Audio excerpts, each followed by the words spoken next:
আপনার স্বামী আগের মতো আর আপনাকে ভালোবাসছে না, সময় দিচ্ছে না, কথা বলছে না, তাহলে কেমন করে সেটা ফেরত পাবেন?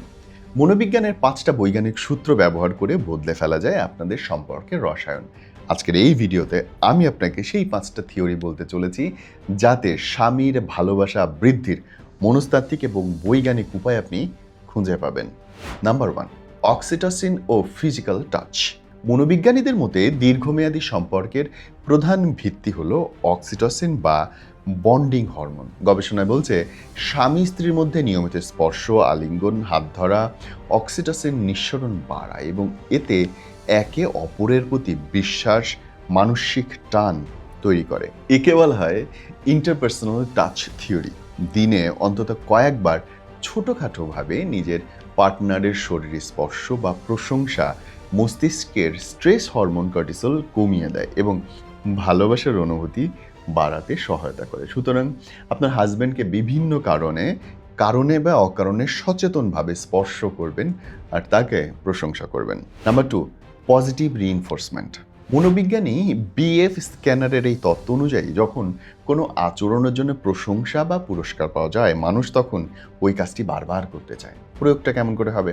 স্বামীর ছোটোখাটো কাজ, যেমন বাজার করতে যাওয়া, আপনাকে সাহায্য করছে, হয়তো বিছানাটা গুছিয়ে রাখছে, এই জন্য সরাসরি তাকে প্রশংসা করতে হবে। তাকে দোষারোপ করা বা ক্রিটিসিজম করার বদলে তার ভালো কাজগুলোকে হাইলাইট করতে হবে। বলতে হবে, তুমি এই কাজটা ভালো করেছো, ওই কাজটা ভালো করেছো। 10টা খারাপ কাজ সে করতেই পারে এবং সেগুলো আস্তে আস্তে ঠিক হবে। কিন্তু আপাতত তাকে ঠিক করা, ভালোবাসা ফিরিয়ে আনাই যেহেতু আমাদের প্রাথমিক উদ্দেশ্য, খারাপ জিনিসগুলোকে অ্যাভয়েড করি। আমরা তার ভালো কাজগুলোকেই বারে বারে প্রশংসা করব। এই রিওয়ার্ড সেন্টার সক্রিয় যখন হয়ে যাবে, তখন কিন্তু আপনার প্রতি সে আরও বেশি যত্নশীল এবং উৎসাহী হয়ে উঠবে। নাম্বার 3, এবার বলবো গ্যাটম্যানের 5:1 রেশিও। সম্পর্ক বিশেষজ্ঞ ডক্টর জন গ্যাটম্যান, তিনি দীর্ঘদিন ধরে গবেষণা করে দেখেছেন একটি সফল সম্পর্কের জন্য প্রতি একটি নেতিবাচক কথোপকথনের বিপরীতে অন্তত 5টা ইতিবাচক কথোপকথন জরুরি। যদি সারাদিনে কেবল অভিযোগ করেন, খিটমিট চলতে থাকে, তবে স্বামী মানসিকভাবে কিন্তু আপনার থেকে দূরে চলে যাবে। সম্পর্কের ইতিবাচক কথা, হাসি খুশির পরিবেশ বাড়লে স্বামীর আকর্ষণ বৃদ্ধি পাবে। মনে রাখবেন, আপনি নিজে কাউন্ট করে রাখবেন যে আমি তাকে একটা খারাপ কথা বলে ফেলেছি, এবার আমি তাকে 5টা ভালো কথা বলবো, যেন আপনার প্রতি আগ্রহটা আবার বাড়ে। আমরা কি চেষ্টা করছি? এই ভিডিওতে আমরা চেষ্টা করছি আপনার স্বামীর আপনার প্রতি ভালোবাসা যেন বাড়ে। এইটাই প্রথমে মনে রাখতে হবে। নাম্বার 4, মিউচুয়াল রেসপেক্ট ও ইগো সাইকোলজি।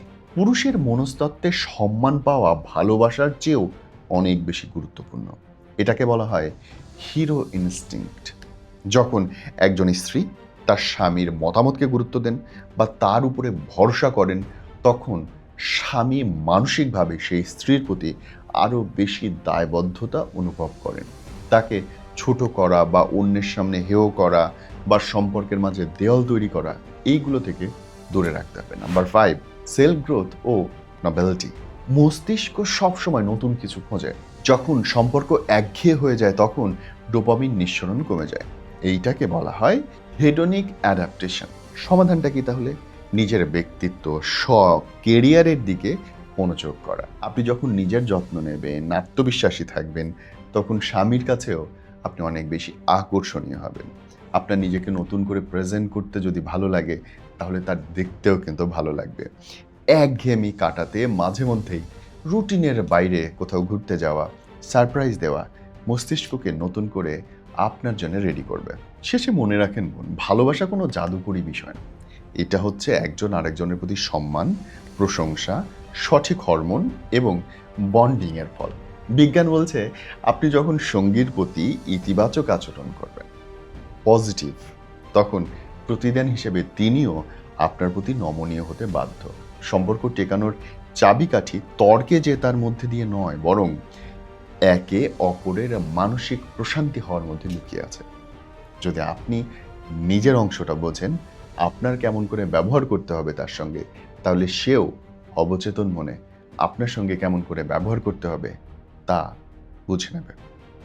যদি কোথাও মনে হয় যে আপনাদের পারিবারিক সমস্যার সমাধানে অ্যাজ এ লাইফ কোচ আমি আপনাকে হেল্প করতে পারি, স্ক্রলে নম্বর দেওয়া থাকে, হোয়াটসঅ্যাপ করে টাইম নিয়ে চলে আসুন। ইনশাল্লাহ আপনাদের মধ্যে ভালোবাসা 1000 গুণ বাড়িয়ে দেবে।